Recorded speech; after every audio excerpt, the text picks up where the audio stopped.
ಸೂರ್ಯರೇ, coffee ಬೇಕಿತ್ತಾ? ಇಲ್ಲ, ಏನು ಬೇಡ. ಏನೋ ಹೇಳೋಕೆ ಬಂದ್ರೆ ಮತ್ತೆ ಹಾಗೆ ಹೊರಡ್ತಾ ಇದ್ದೀರಲ್ಲ, ಅದೇನು ಅಂತ ಹೇಳಿ. ಇವತ್ತು ಸಾಕ್ಷಿದು ಬರ್ಡೇ.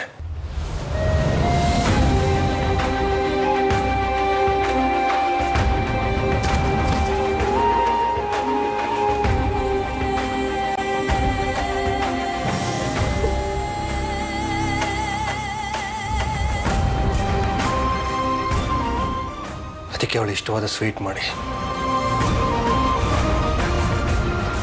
ಇವತ್ತು ಅವಳು ನಮ್ಮ ಜೊತೆಗೆ ಇಲ್ಲದೆ ಇದ್ರು ಅವಳ ಆತ್ಮ ಈ ಮನೆಯಲ್ಲಿ ಓಡಾಡ್ತಾ ಇರುತ್ತೆ. ಸ್ವೀಟ್ ತಿನ್ನೋದಕ್ಕಾಗದೇ ಇದ್ರು ಅವಳ ಆತ್ಮ ಅದನ್ನು ನೋಡಿ ಖುಷಿ ಪಡ್ಲಿ.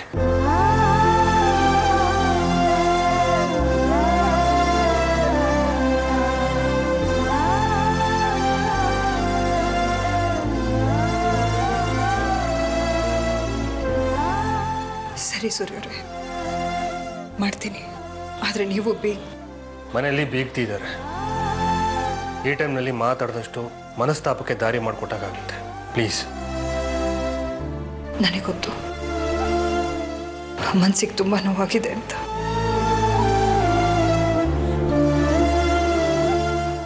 ಎಂತೆಂಥ ನೋವನ್ನು ನುಂಗಿರೋ ನನಗೆ ಇದೇನು ದೊಡ್ಡದಲ್ಲ ಬಿಡಿ. ಮನಸ್ಸಲ್ಲಿ ನೋವು, ಮುಖದಲ್ಲಿ ಸಂತೋಷ. ಹೇಗೋ ಇರ್ತೀನಿ ಬಿಡಿ. ನಾನು ಹೇಳಿದ ಹಾಗಲ್ಲ.